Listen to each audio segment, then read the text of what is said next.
Hello, everyone. Welcome to the Josh McKinney podcast. Today we have joining us Bill McClintock.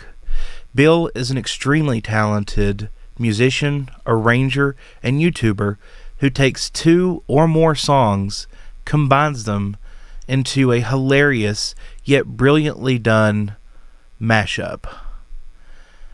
I've included a few examples of his work before this clip, before the podcast even started, so you can see exactly how well done his mashups are. His Patreon and channel will be linked in the description below. Please welcome Bill McClintock.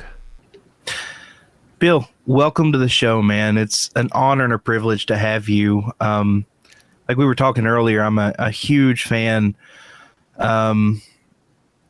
Been following you and subscribed on YouTube for a long time. Your mashups are great. So when did you first realize you had this talent of mashing songs together? Oh, geez. I don't know. Well, so the whole thing kind of grew out of wanting to do something with music. You know, I mean, music's always been my thing. I went to school for music, studied guitar, jazz guitar, went into teaching after that, teaching guitar lessons and everything. And with guitar itself, never did anything that creative with it. You know, it was kind of like learning songs, learning how to play solos and that kind of thing, a little bit of improvisation. But so I wanted to do something creative.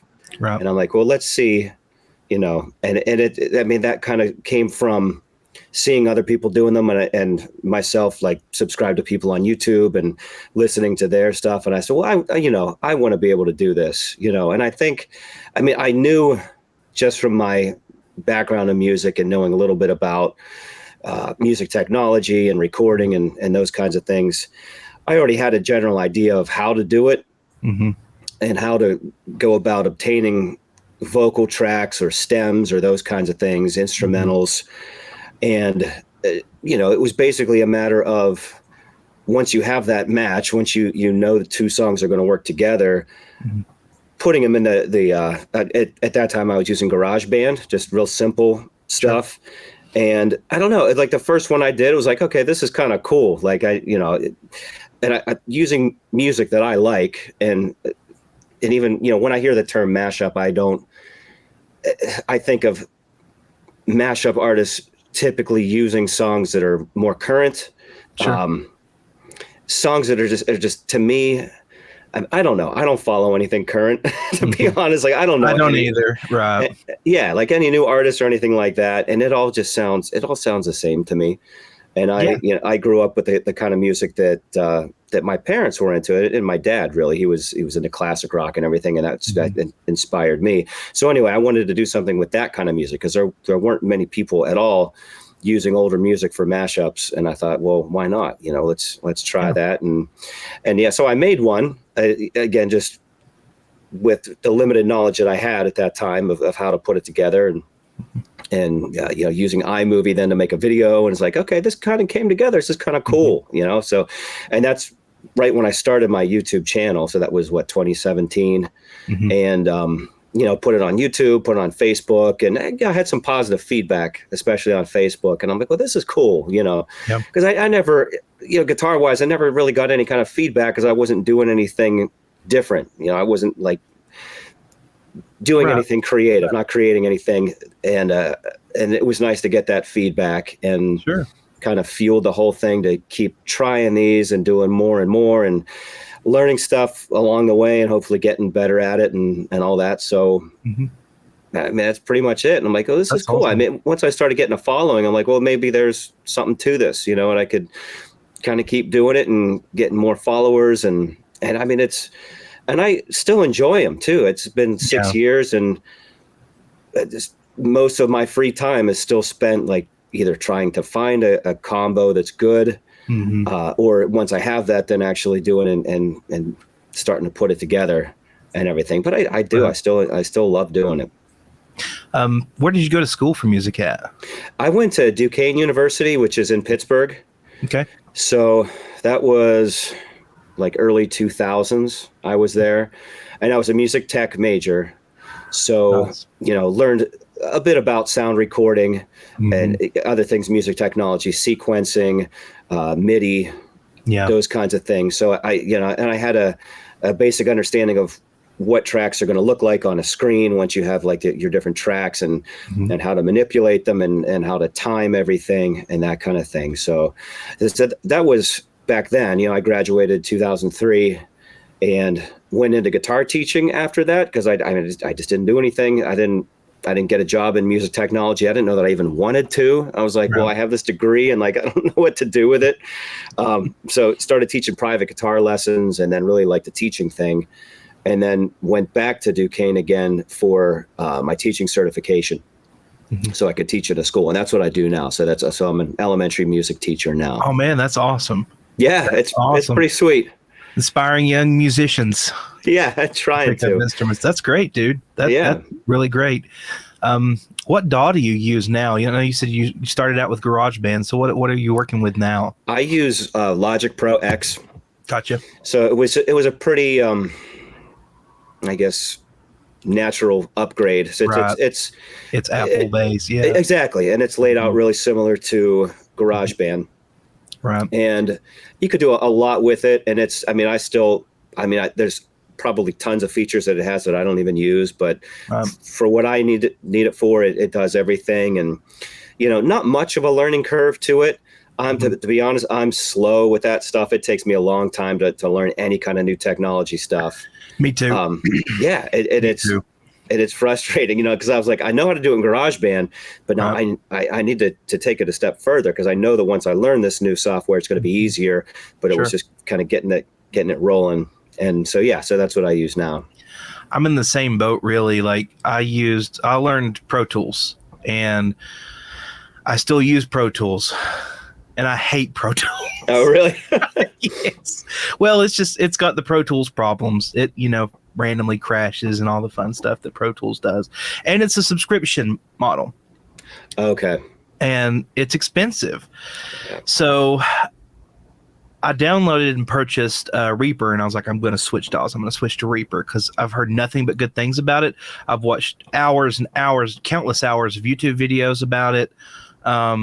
Everyone's switching to it. I was like, I've worked with it, and it's just like beating my head against the wall trying to figure out how to do simple things that I know how to do like really, really easily in Pro Tools, and just I'm like, I gave up on it. I understand. Much to learn. Yeah. Oh, it can be so frustrating too because you have your idea, you know what you want, and it's like, how the heck do I do this? Like this would be so simple, and and eventually it is once you learn it, but it's just putting the time in, and who wants to do that? Exactly. Well, who has time to do that? I'm sure you're like me. You're busy, and it took me so many hours, hundreds to thousands of hours to learn what I know now about Pro Tools, which is I'm sure is just barely scratching the surface of it. So exactly. I'm like, finally, I come to the conclusion. I was like, learning a whole new DAW is just like, I don't want to put the time and effort into it. So I guess I'll just keep paying for Pro Tools. Yeah. So when you come up with an idea, what inspires you? Do you hear a song and you're like, hey, this goes really great with that song? Kind of what's your process? That's a tough one to answer, only because it's not the same every time. Sure. Sometimes I arrive at matches in different ways. Gotcha. In general, though, it's starting with a vocal track. And depending on what that is, I try to find something in a style that's not related to it. And you've been listening to my stuff for a long time, and that's pretty much always Raining Lobsters, dude. Exactly. That's my favorite one. Oh my God, I love it. I love it. That's awesome. I have a close friend of mine who says the same thing. He listens to some of my stuff, but he's like, just that one is my favorite, dude. Raining Lobsters. Yep. And I'm a huge Slayer fan, and I love the B-52s also. So having it's great. What's so funny about that is finding out how many people are similar in that way that you think, okay, they're a metalhead, that's all they listen to is metal, but that's not the case. There's myself too. I've never really considered myself a metalhead, but I like metal music. I like to make fun of metal music probably more than I like to listen to it. But Dude, I hear that. Me too. It's so easy to do because for some reason, metal musicians, more so than any other genre, I think, take themselves so seriously. that's exactly it. And that's what it is. And you could see that just in the whole production, all of it, just the music itself, the lyrics, the kind of music videos and stuff. It's very serious. And, to put that to like a disco beat or something, it's something the greatest thing in the world. It's the greatest thing in the world. So, and that's what I like. And that's part of the process, I mean, the first thing that has to happen is it has to be in the same key and around the same tempo. Cause you want it to sound as natural as possible to where you don't have to raise the pitch of something by more than a half step or lower it or any of that stuff. So it has to be close to begin with. Yeah. But then, like I said, trying to find opposite stuff, and if I have a more of a soul vocal, my thing, and really, I think that I do more than anyone else, any other person who does mashups, is the soul metal, try to mix it with metal music. And so that's part of my thing. That's not, I mean, I do different ones, but that's kind of always been my thing, I think, is the soul metal. No, I agree. I love both. I love both, and it's amazing. I mean, some vocalists and soul vocalists, of course, they're phenomenal and their vocals sound great with soul music, but I think some of them sound better with metal. Oh, sure. Especially Dennis Edwards from The Temptations. He was one of their lead singers from back, not like the original 5 lineup of The Temptations, but his voice is so powerful. And it lends itself well to metal. Of course, all that stuff was done before metal was really even a thing. Late 60s, early 70s. But to do that, it sounds amazing if you can get the right combination. Well, and if you think about the metal that existed then, you had Deep Purple and bands like Black Sabbath, Led Zeppelin, if you could consider them metal. I guess they were kind of close, but they were really all over the place genre wise. But for sure, like Sabbath and Deep Purple, and especially Deep Purple. I mean, was it Ian Gilliam was their singer? Had a really soulful voice, so he had that whole thing going on. 'Cause you're right, it does match well together, and vice versa when you got like a Hip to Be Sandman. I mean, that dude, it works so well.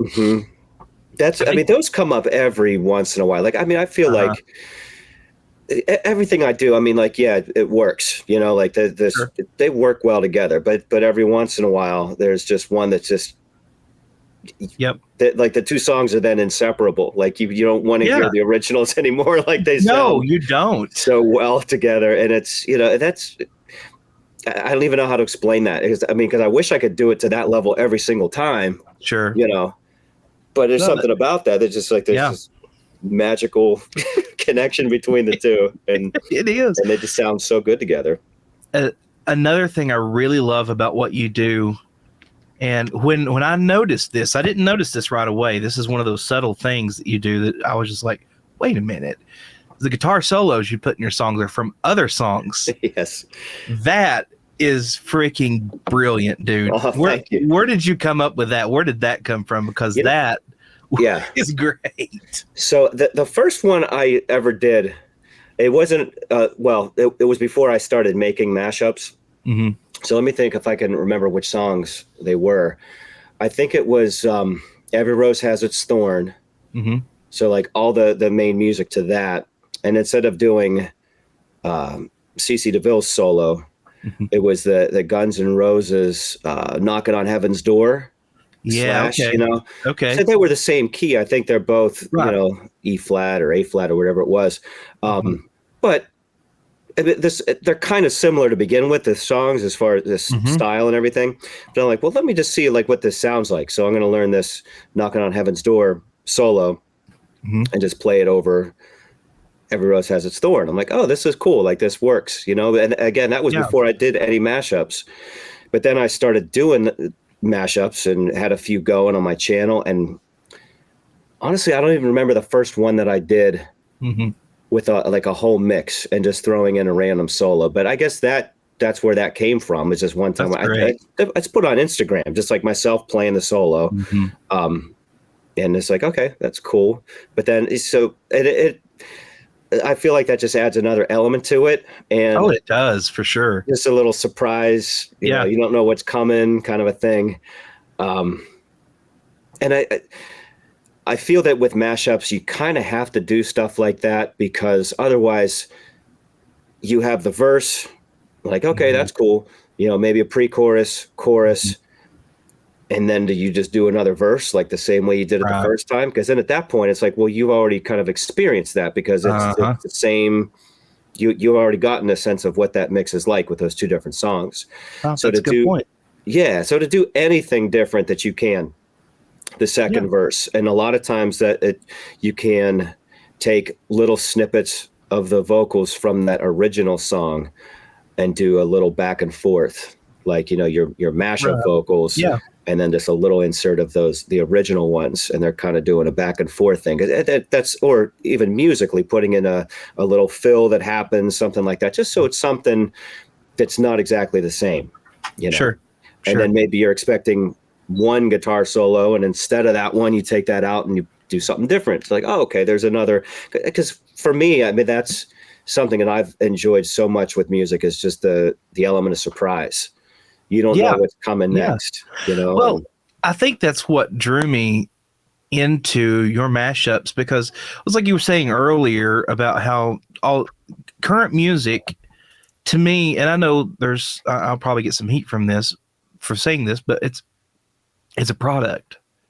It's a product. And I know all music to some degree is a product, but, you know, there was always that balance between art and, you know, like a consumeristic product or whatever. And now I feel like the product has that has engulfed all of the artistic side of it. Yeah.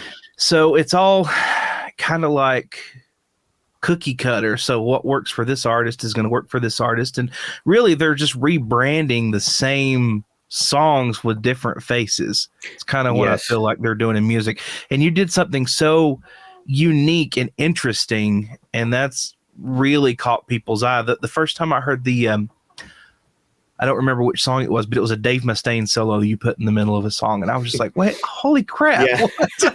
That was probably, well, like, I've done a couple, but you said the Hip to Be the Sandman. I definitely did that with that one. Oh yeah, that might have been him. And I like to do that as just kind of like an inside joke for people who know Metallica. That's true. Yeah, that's a great point. It's like, okay, well, let's put them together. And I don't know, maybe 4 or 5 different ones I've done that. Mm-hmm. So they're both taking like different parts of it, vocals or a solo or something, you know. And it's, you know, if you could do that, why not? And again, it's making fun of it. Exactly. Exactly. Just taking the piss at Metallica, because they deserve it. If anybody deserves it, Metallica does. And I'm a Metallica fan, but if anyone deserves being made fun of, it's Metallica. Yeah, for sure. So have your students like experienced this, any of your mashup stuff? Are they familiar have, with it? So the thing is, I teach elementary, and that's something more geared toward older kids, right? You know, even high school or college, especially. Right. So I teach up to 6th grade, so they kind of get it, because I'll be like, okay, this is this song, and they don't know that music anyway. You know, they're not hearing that outside of, because sometimes I'll play stuff for them while I have them in my classroom, but they don't know it. So I'm like, okay, well, first you're going to hear this original song. You're going to hear what this vocal sounds like and how it was intended, and listen to it for a minute or two.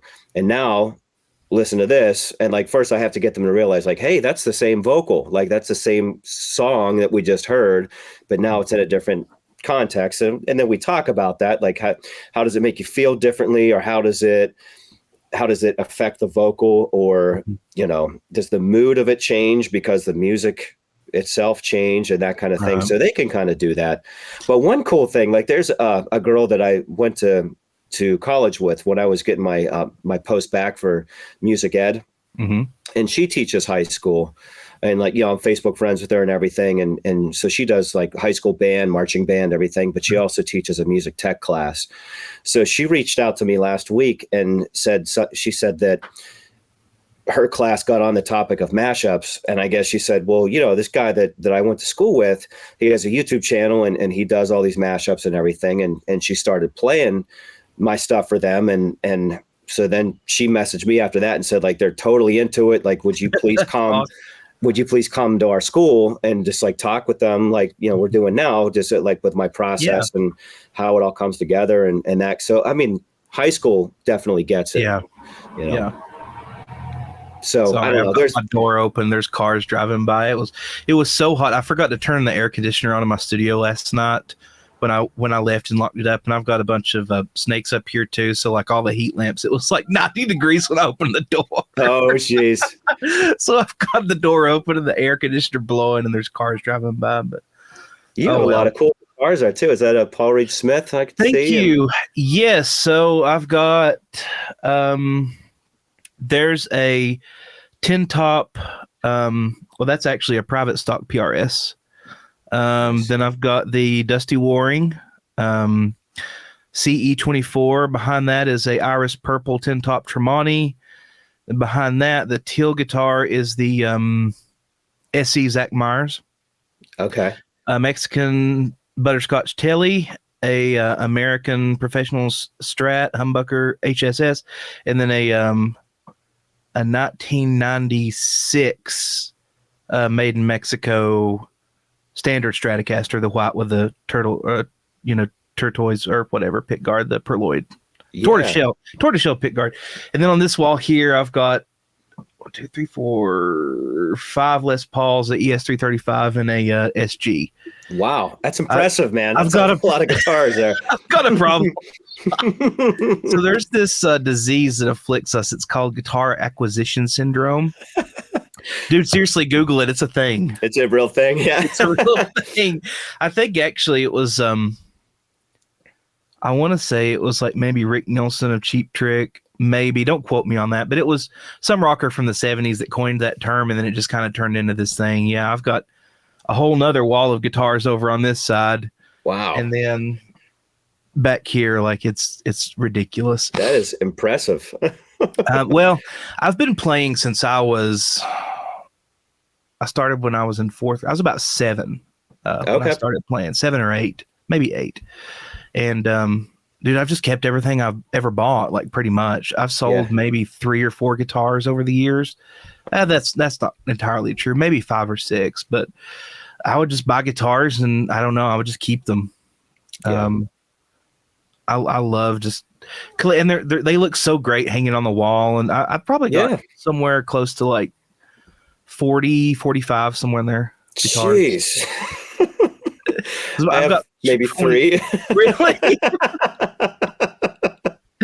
Well, yeah, I'm the total opposite. Like there was a time minimalist. But yeah, I mean, there were a couple of times where I really wanted something nice, and I had really the guitar I learned on was an American Standard Strat. Yeah, and it was nice. It was a nice guitar.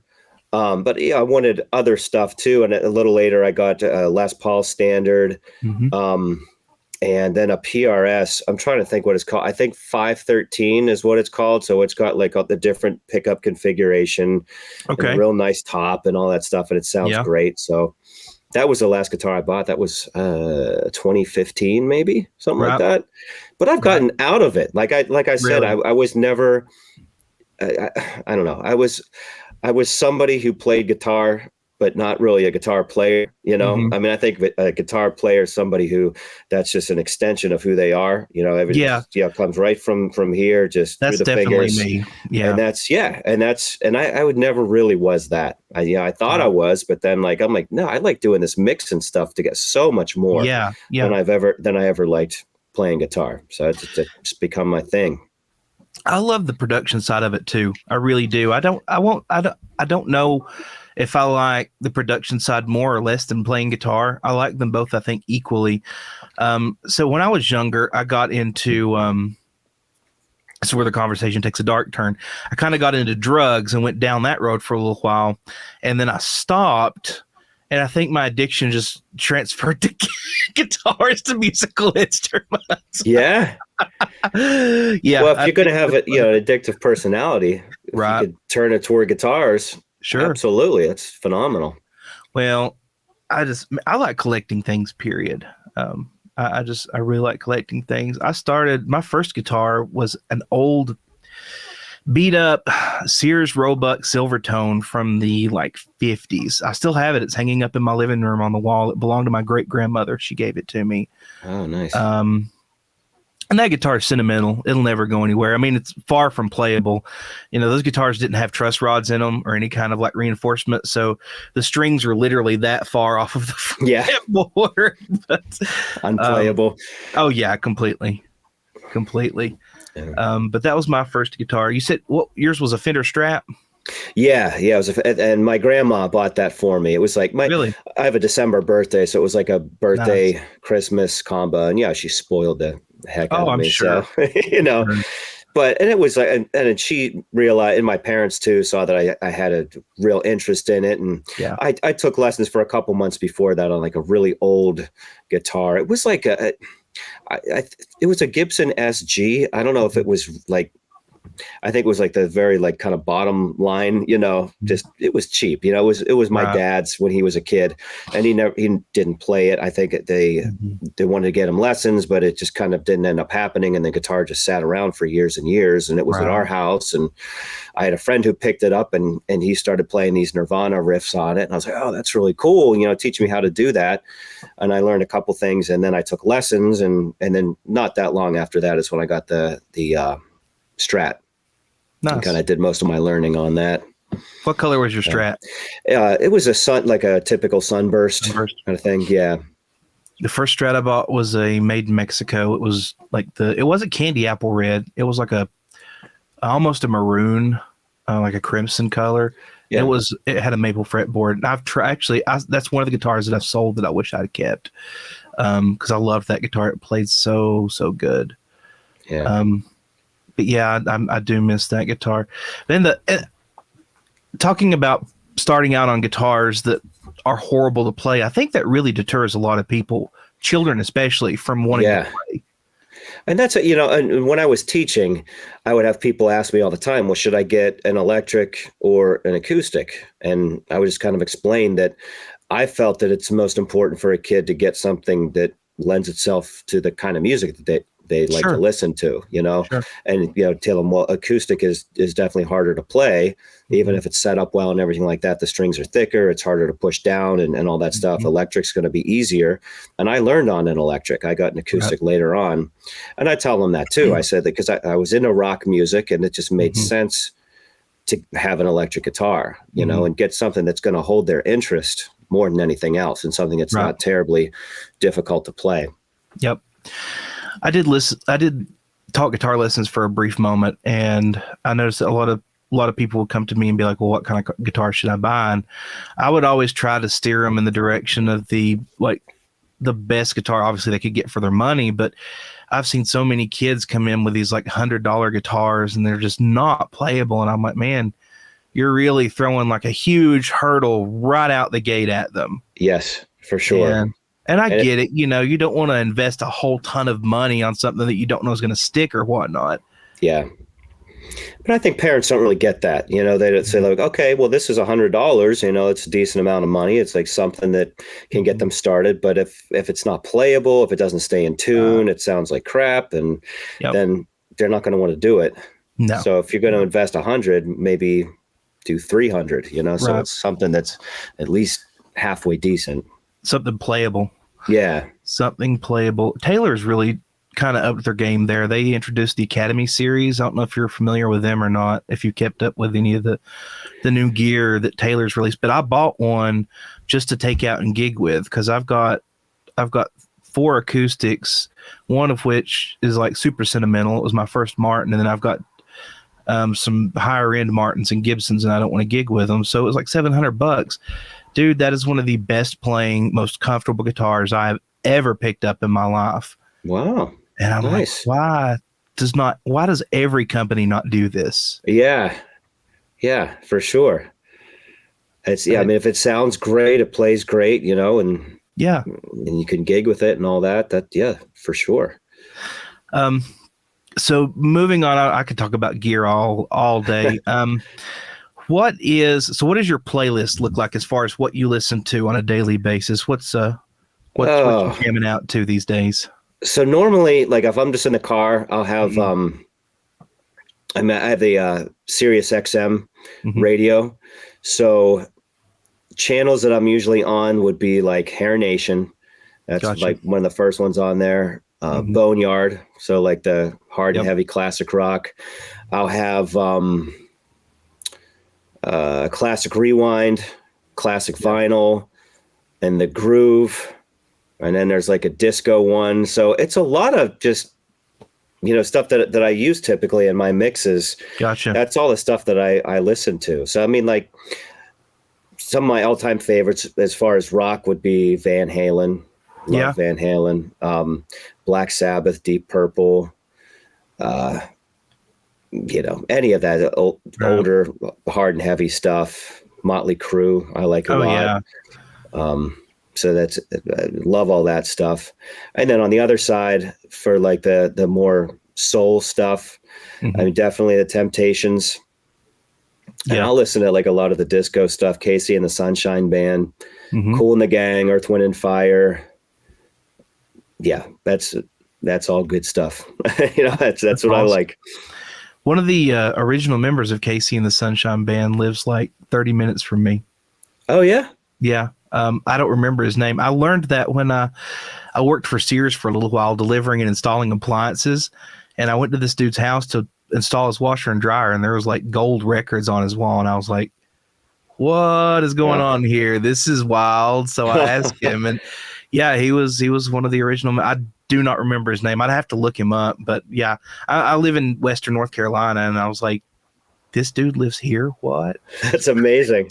Like, there was all these instruments and stuff. Like, I knew he was a guitar player immediately, because I mean, I walk in and there's instruments everywhere hanging on the wall, and like a lot of really nice vintage stuff. And I was like, dude.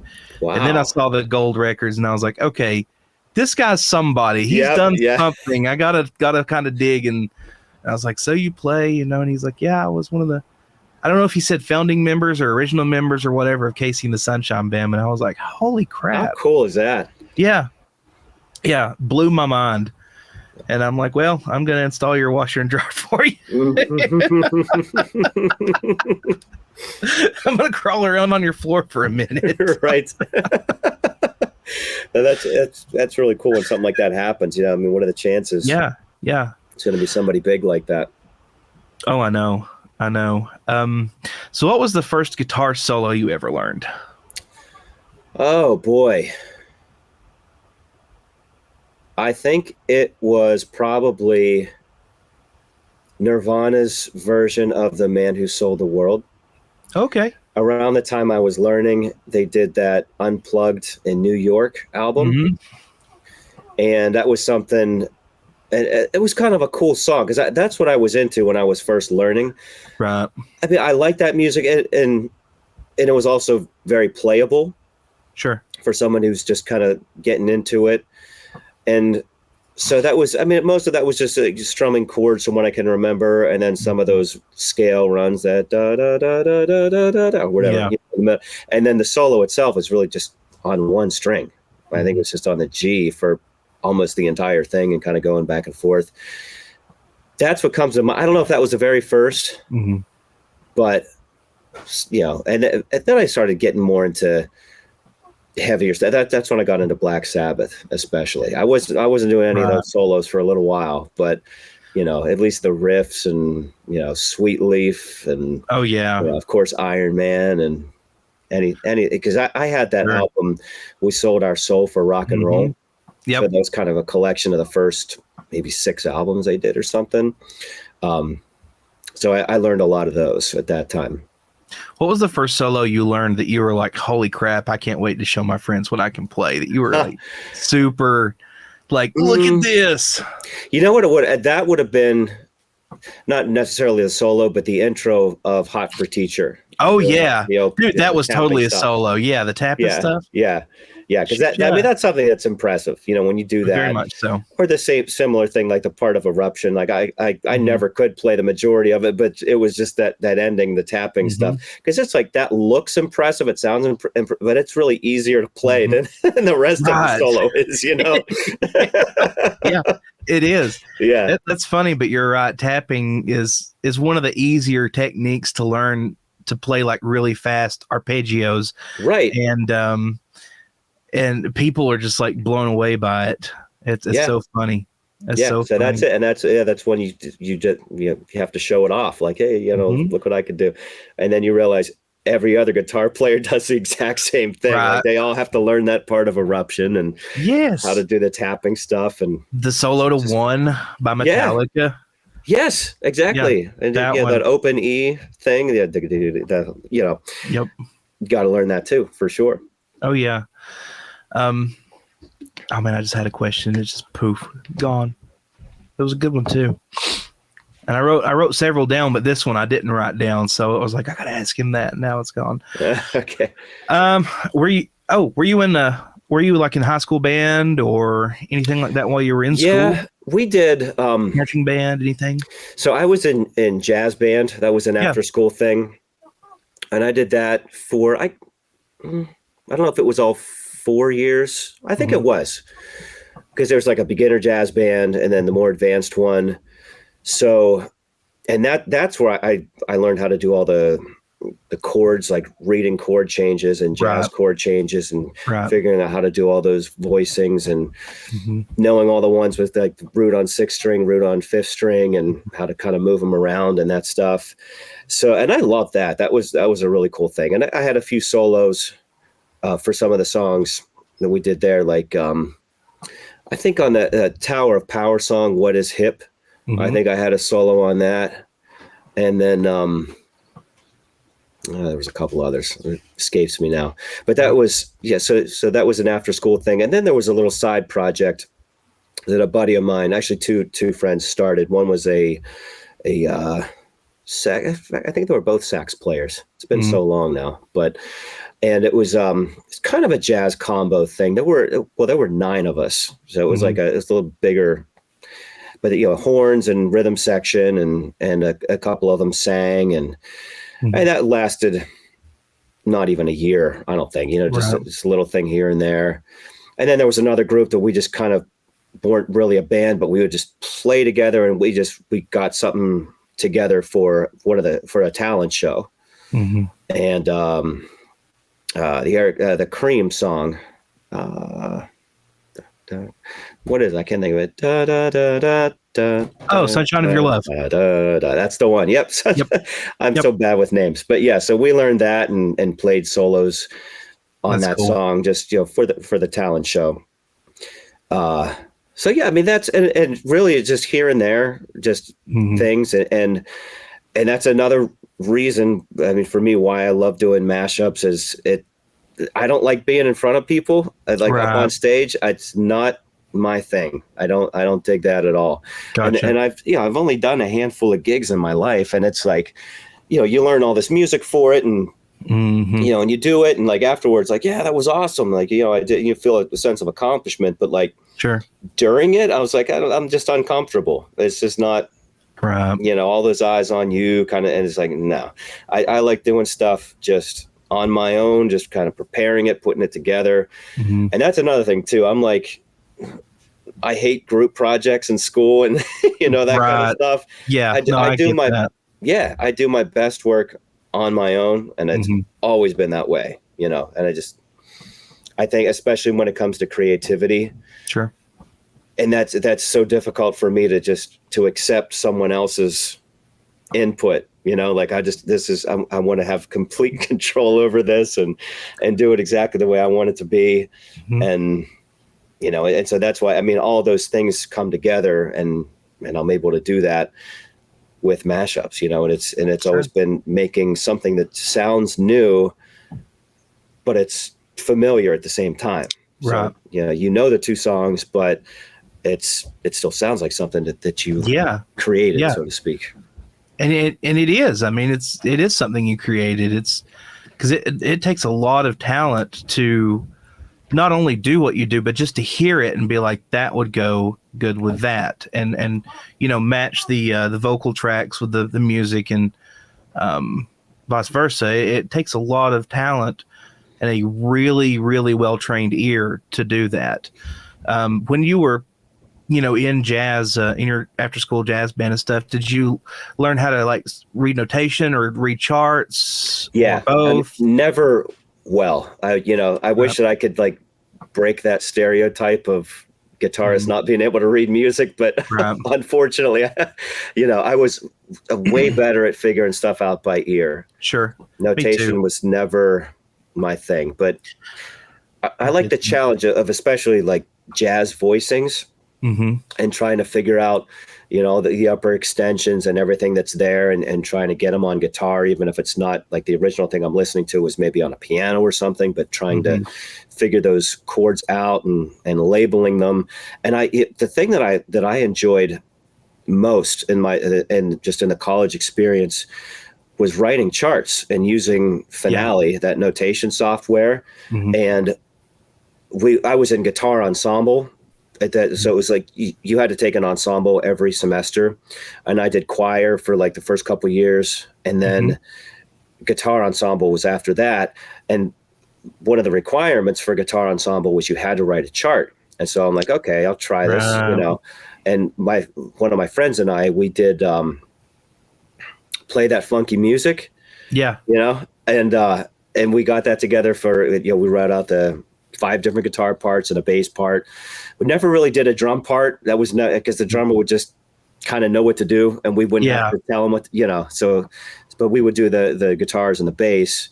And I loved that. Like first he and I did one together, and I'm like, well, let me try something. And I did a couple of Steely Dan songs because they are, pretty much my all-time favorite. Nice. Steely Dan, I love, got really big into them in college and like a little bit after. I did a couple of their tunes. Bohemian Rhapsody is one that I did, and that was a challenge, trying to figure out all of those vocal harmonies. Oh man, and then write them down for guitar. Wow, holy cow!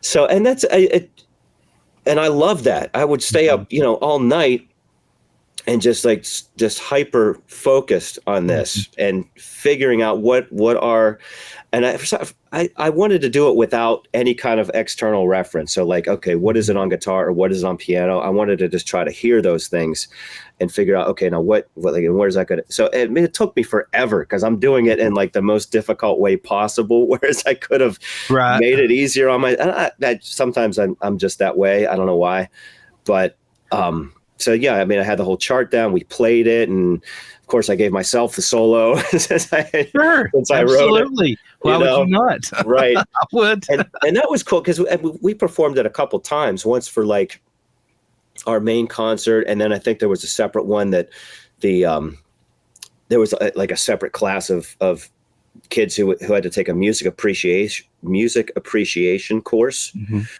and they weren't music majors, but they would have to take that course, and then we played it for them, and they thought it was the coolest thing because they know the song, they recognize it, but then just to see that on guitars, it was, that was a good experience for them too. And I loved that, I mean, the performance of that was fun. Like normally I wasn't into performing, but I did enjoy that. But it was right in the charts that I like so much. And the thing that kind of sucked about it was once I graduated, I had no medium for that anymore. I didn't know, like I could write them, but who was going to play them? I wasn't playing with anybody. I didn't really want to play with anybody. And then, so that's again, early 2000s. And then years later, I mean, I didn't think of it in these terms, but I kind of realized that I was doing the same thing once I started doing mashups, especially when I got into a whole bunch of different tracks all happening at the same time. I mean, they're really just, they're arrangements, and that's what I love doing. So that makes total sense now, how it all ties together. When you're telling me that you loved and one of your favorite things to do is to geek out and arrange songs and charting them out, then yeah, I mean, naturally the next step is going to be mashups. So that makes total sense. That makes complete sense to me. Yeah, and I never thought of it until probably years into my whole process of making mashups. Like, hey, I'm still doing this thing, really. Yeah, you are. I'm not notating anything, but it's the same kind of process. Right. And I also took a course in college it was an arranging course. It was jazz arranging. It was just kind of a funny story. Like the director or the professor of that class, who was also like the director of jazz studies or whatever, totally brilliant guy, absolutely brilliant. His name's Mike Tamaro. And, he was a jazz composer, arranger. Oh, wow. And he directed the jazz band. He taught all these courses, and, he played all the woodwind instruments incredibly well. Like, I mean, he was the man. And I can remember taking the first level of jazz arranging, and it's kind of weird, but I was like kind of getting it, but I guess kind of not, because maybe I wasn't taking it seriously, but the professor of that course, I guess, talked to my guitar teacher at the time, the guitar professor. And then my guitar professor comes to me, he's like, well, Mike doesn't really think that you should advance onto this next level, because we understand you want to take jazz arranging too, but maybe it's not really for you, kind of a thing. And I'm like, okay, this is like in one ear and out the other. And so I signed up for jazz arranging too, and I took the course. I'm like, no, I like this. I want to know how to do this. I don't care what it is. I'm going to learn how, and one of the greatest moments then, part way into jazz arranging too, we're a few weeks in, and we had to write just one chorus of jazz standard, like arrange the melody, some kind of counter melody with 5 trumpets, 4 saxophones, 4 trombones, and rhythm section. And so of course there's all these like jazz nerds in that course, and then there's me. Like, I'm not at all I mean, you had to study either classical or jazz. I studied jazz. Right. I was never a jazz person. Like, I never really got that whole thing. So I'm in there with all these other, jazz nerds and everything. And then the professor, he's like, well, you guys are part way into this now, and I got to tell you, he's like, Bill's is by far the best chart, that I've received so far. And I was like, oh, snap! That's awesome. I will never forget that moment, because he meant it. Right. I don't know if he was like trying to light a fire under the other ones by like saying like, hey, Bill's is the best. But I was like, I'll take that. That's phenomenal. I mean, I was like on cloud 9 that he said that. I was like, that's great. Well, and it showed the other professor too, that or instructor that met with you and was like, maybe this isn't for you. It's like kind of sticking it to him too, and that's all. I love stories like that, man. Love stories. If you want, and that's you. I mean, anyone who wants to do something,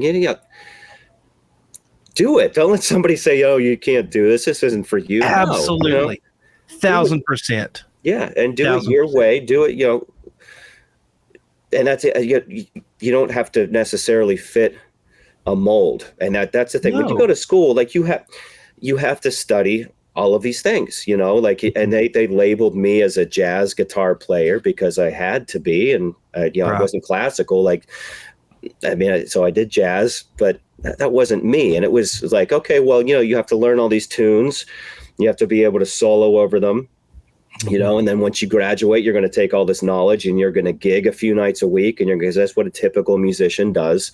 And, more power to anyone who does that. I have, the utmost respect for people who make money doing that and who gig and who love it and everything like that. But it wasn't me. And I'm like, no, I'm not, I'm going to find some other way. And that's kind of what I did, like, I'm going to do this my way. And if it's something that I can do and not have to go out, till 2-3 in the morning and playing gigs, and like, I don't want to do that. I got my day gig. I have my family. I got the stuff that I want to do and the way I want to do it. And exactly. So yeah, I mean, you don't have to fit a certain mold. No, Yeah. no. And that's anything in life. That is anything in life. And if somebody tells me that, not to do something, that's honestly going to make me want to do it more. Yeah. It really Absolutely. is. Yeah. It's just to prove them wrong. If they think that, I can't do something, I'm going to be like, the hell I can't. I'll do it if I want to. And that's all the motivation you need, so that you can prove them wrong and say, no, I'm going to do this. Man, I wish more people had the, I don't know if it's confidence, stubbornness, or stupidity that made me the way I am as far as like not listening to people. But I mean, I feel like you have to take at least some calculated risks in life. I mean, you have to, if you want any kind of reward anyway.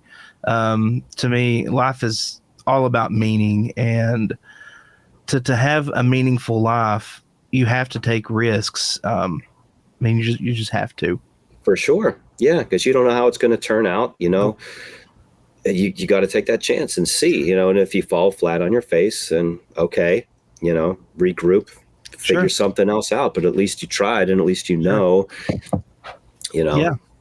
And speaking of that, like how has YouTube, because I mean your YouTube channel's grown quite a bit. How has that changed your life? I don't know if you call yourself like semi-famous, but I mean, dude, your channel's pretty dang big, dude. It's good. It's over 300,000 now. Yeah, so. That's huge.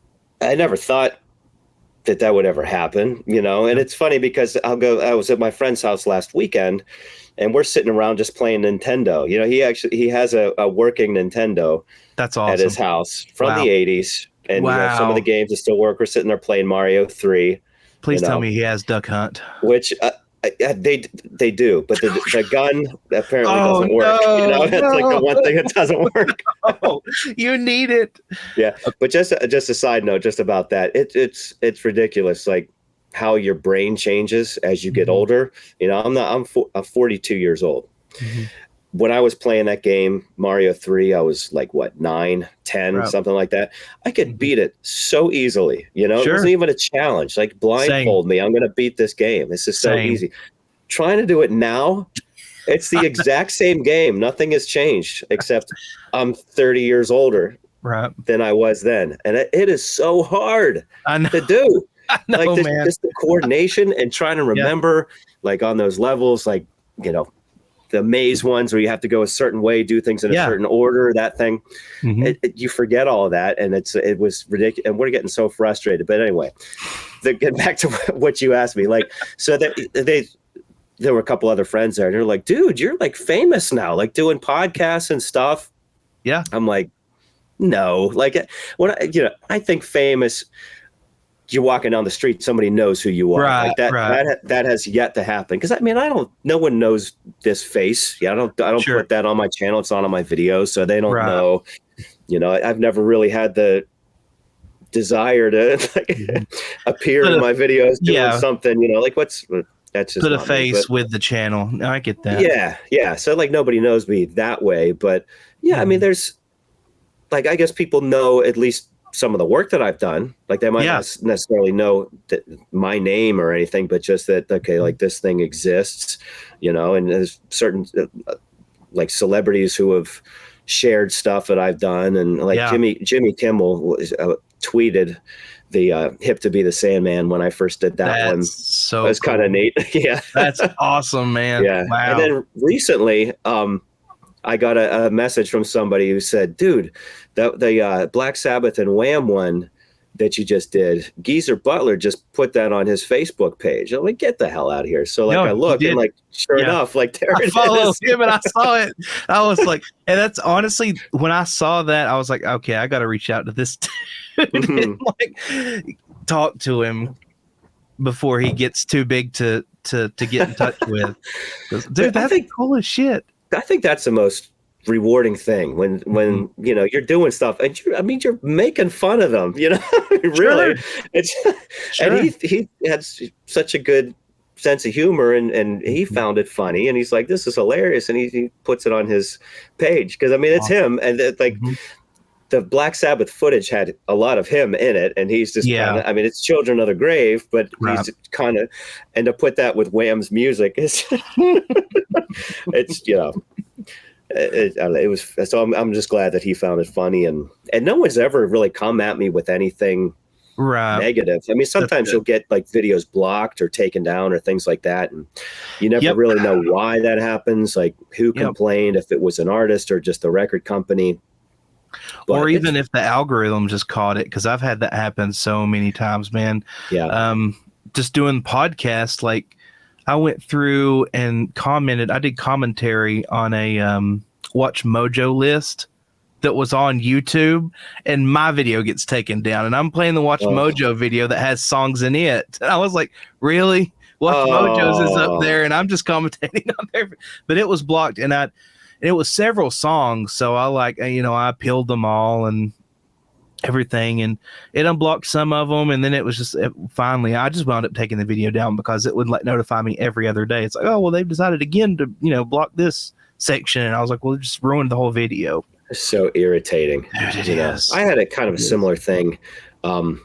Recently, I started, within the last few months, started putting some stuff on TikTok too, which I can't stand that platform. I hate that. Me too, man. People my way God. younger than me. I can't stand it. It's infuriating. It is, for a very good reason, which I'll tell you. But like, I'm thinking like I'll get some views on there and maybe drive some more people to my YouTube channel just by using TikTok, because it's. I mean, it's a dance thing, and a lot of my stuff is not dance music. It's it's parody more than anything, I think. Right. But anyway, so somebody took the Ozzy Osbourne and Donna Summer one that I did from my YouTube channel. I did that like a couple years ago. Maybe I did that one. Yeah. But a few months ago, somebody just took it off of there and put it on their TikTok account, and it was getting a ton of hits. Like it was over 1 million views on there. And I keep getting notifications on my account because people are saying, oh, this belongs to this guy, this guy, and I'm like, oh, this is just irritating. Oh my So I'm gosh. like, okay. And then I saw that he had the entire song. It was like close to 4 minutes on TikTok, and it was on there. So I'm like, well, okay. So TikTok is okay with this apparently. So why don't I try to put it on my channel? Sure. And I did, and I'm starting to get a few hits, nothing close to what this guy has on my thing, but and it is. And like after a couple days, it was blocked on mine. Oh my God. But still available on his. Oh, I would be irate. That's why I hate TikTok. It makes no sense. No. It's so stupid. It doesn't. Oh. It doesn't. I feel like YouTube's the same way. Nothing that they do makes any sense. They really don't, man. And I just recently started, like, I got a separate YouTube channel for all my snakes and reptiles, and I started a TikTok account just to try and drive traffic to it. And like 2 days ago, and I'm already like contemplating just deleting it because it is so infuriating for me to try. And I know I'm an old man yelling at the sky right now, but it is infuriating to try and use that platform. Everything about it is. Yeah. Yeah, just the whole vertical thing, because all my videos are like this, and they're 16:9 ratio. I know. I know, man. Stupid. Listen, Bill, this has been amazing. Thank you so much for doing this and coming on and talking to me, man. I've thoroughly enjoyed it. Sure, I did too. It's been fun. Yeah, it's been a lot of fun. I will let you know when it goes live. It'll probably be, so my shows, I pre-record them like this, and I think I'm 3 shows behind now, so should be 3 Thursdays, 3 weeks from today. It should air at 7:00 on my tiny little 1,000 subscriber YouTube channal. So just the fact that you were willing to do this, man, it really means a lot. I really appreciate it. Oh, that's awesome. Yeah, really like I said, thanks for having me on. Yeah. I enjoyed it and everything, and definitely. Yeah, we'll be in touch. I'll have you on. You're welcome anytime, man. Anytime you want to get on and talk music, and I'll link all of your stuff down below. But where can everybody find you? So on YouTube is the best thing. So if you just search my name, Bill McClintock, and that's McClintock. You'll find all my videos there. That's the best place to go. Awesome. Well, Bill, thank you very much. I hope you have a wonderful night. You too. All right. See you, man. Take care. Bye. You too. Bye.